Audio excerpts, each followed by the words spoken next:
These are the 3 ninja techniques that are still being practiced today.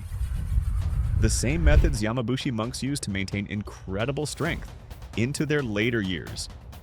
But the real training manual they left behind reveals something totally different and perfect for people over 50. The real shinobi were mountain peasant farmers who developed practical mountain-based bodyweight training methods using nothing but forests and natural movements. Japan's last ninja master ended 500 years of tradition in 2012, but he left behind 3 crucial secrets in a 600-year-old manual.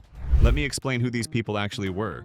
The warriors we call ninja were actually called shinobi in Japanese. It literally means one who hides. They were medieval Japanese spies, not supernatural assassins.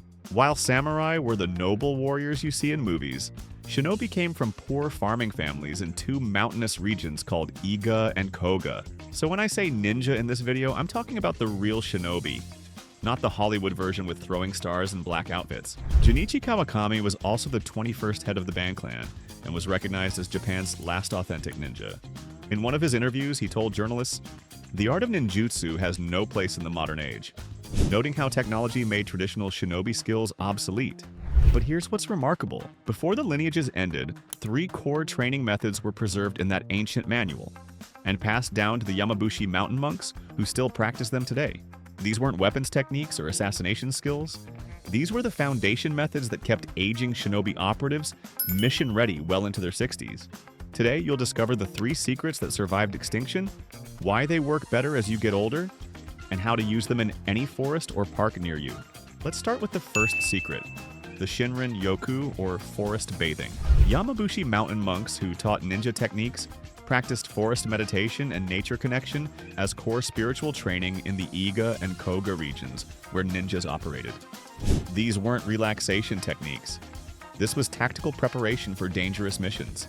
Although their exact ritual methods weren't fully documented in the historical manuals, we can practice authentic forest bathing based on these same principles that kept shinobi mentally sharp, basking in nature to absorb what the Japanese call chi energy.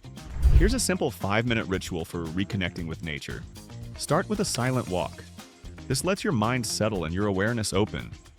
Reach out and place your hands on a tree after, as if plugging into nature's power source. Breathe deeply as this fills your lungs with the forest air, rich in healing compounds. Then pause and listen. Absorb the natural sounds around you and make it your meditation. And here's the part most people miss. Lie down, right there on the forest floor, on the grass, or by the roots of a tree. Modern science tries to explain what happens when you practice this secret. When you're around trees, they release chemicals called phytoncides that actually boost your immune system. These chemicals help your body produce more natural killer cells, the ones that fight cancer and viruses. Just one forest session can increase your immune activity by 30 to 50%, and the benefits can last for up to 30 days. Forest bathing plus grounding equals what ninjas experienced as charging their chi, but science now proves it's real biohacking that reduces inflammation, improves sleep, and decreases stress hormones by neutralizing electrical imbalance. Yamabushi were optimizing their nervous system centuries before we had words for it.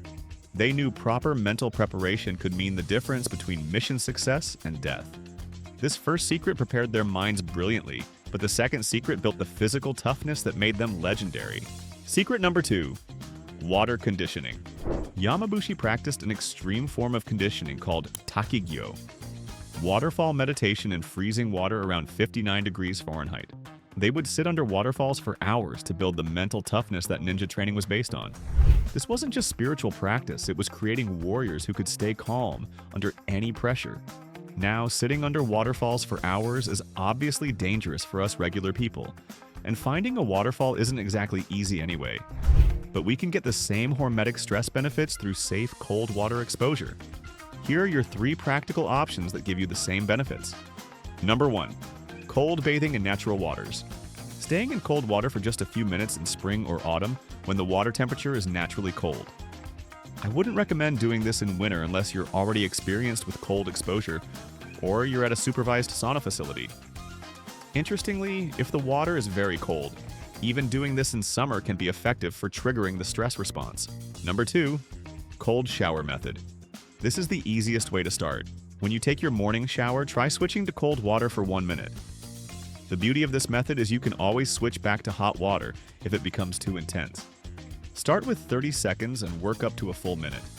Number 3, Japanese hot-cold bath method. In Japan, bathing culture is deeply ingrained in daily life. Most Japanese homes have a bathtub, with separate bath and toilet being standard. People take baths every night in a very different way than Western baths. They heat water to around 104 to 109 degrees Fahrenheit and keep it covered so it stays warm. The process is: sit in the hot bath for about 10 minutes, get out and take a cold shower for 1 minute, then return to the hot tub. It's like alternating sauna and cold water bathing. Having a hot bath at 108 degrees for 10 minutes produces heat shock proteins, just like a sauna does. If you don't have a bathtub, you can alternate between 1 minute of hot shower and 1 minute of cold shower. It's not as effective as the full hot bath method, but it's still very beneficial. And if you have access to a sauna facility, here's the complete Japanese method that's become very popular. Take a hot sauna bath at 104 to 111 degrees Fahrenheit for 6 to 12 minutes. Then cold bath at 61 to 63 degrees for 1 to 3 minutes. Finally, dry off completely and rest outdoors for 10 to 15 minutes. Repeat this process 3 times. The key principle Yamabushi understood is moderate stress. They knew something we're rediscovering. Controlled stress exposure makes you stronger. Too little stress and you don't adapt. Too much stress and you break down. But the right amount creates what scientists now call hormesis, beneficial adaptation. Modern research shows cold exposure increases norepinephrine, which improves focus and mood. It activates brown fat, which burns calories for heat. It reduces inflammation throughout your body, and it builds mental resilience by proving you can handle discomfort. This second secret built unshakable mental toughness. But the third secret is what kept them physically capable for decades. Secret number 3, forest movement training. The third and final secret was their approach to functional fitness using natural environments. Both Yamabushi and Ninja trained exclusively in natural mountain environments, rather than formal dojos using terrain and trees for conditioning. They had no choice. They were too poor for expensive equipment and training facilities. But this limitation became their greatest advantage. The Yamabushi mountain monks I mentioned are living proof that these ancient methods work for mature adults. Recent research revealed that most of them are middle-aged and older men who find shugendo when they look for deeper meaning in life, which tends to happen in one's 40s. They're regular people with jobs, families, and normal lives who integrate mountain training into their schedules. They usually do mountain walking on challenging terrain, waterfall meditation in freezing water, forest exercises using natural elements on holidays, so it does not get in the way of their jobs. They're shop clerks, farmers, and business people from Tokyo who maintain incredible physical and mental strength well into their later years using the same methods shinobi learned centuries ago. The connection is direct. Yamabushi taught shinobi. Shinobi adapted the training for practical use. Modern Yamabushi still practice the original methods. And they're proof that these forest techniques work for people our age. Ideally, you'd do this in an actual forest like the ninja did. But realistically, most of us need to work with what we have. Any green outdoor space, a park with trees, a grassy area, even your backyard, will give you the same connection to nature that made their training so effective. Here are 2 simple approaches. Number 1, trail movement. Trail running is another way of adapting shugendo training to modern exercise.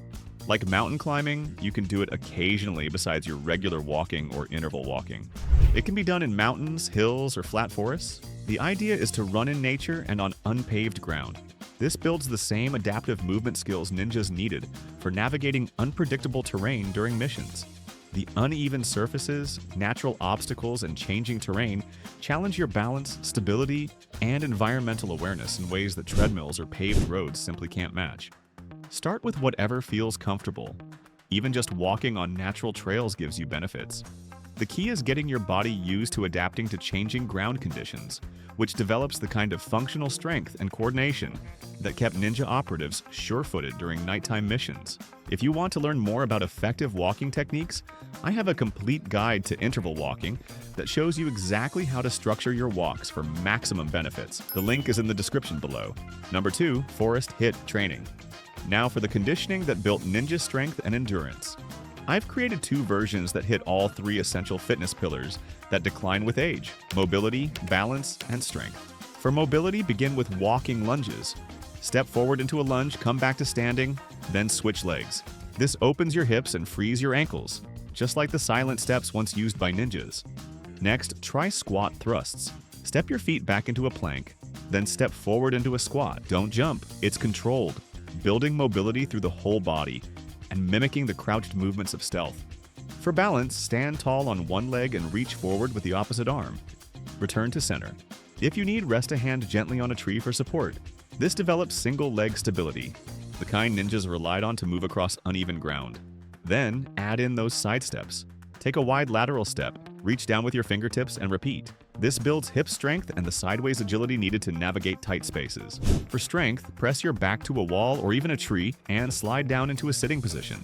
If no support is around, hold an air squat. This builds leg endurance for long efforts. Move into knee push-ups on the grass, lowering with control. These strengthen the upper body for climbing and lifting. Next, modified mountain climbers. Hands on a log or sturdy surface, stepping 1 foot forward at a time. Slow and steady to train your core. Finish with step touch. Step wide, raise your arms, return to center. This is a gentle way to lift your heart rate without stressing the joints. Then if you're ready for more, here's the advanced version, and it takes around 10 minutes. 6 exercises, 20 seconds of work, 40 seconds of rest, 3 rounds total. For mobility, do jump lunges, switching legs in the air, or quick walking lunges if you prefer. Then single leg squats with a reach, no support needed this time, to sharpen balance. For strength, jump squats to challenge your power, or faster bodyweight squats if impact feels better. Then full push-ups either on the ground or in an incline variation.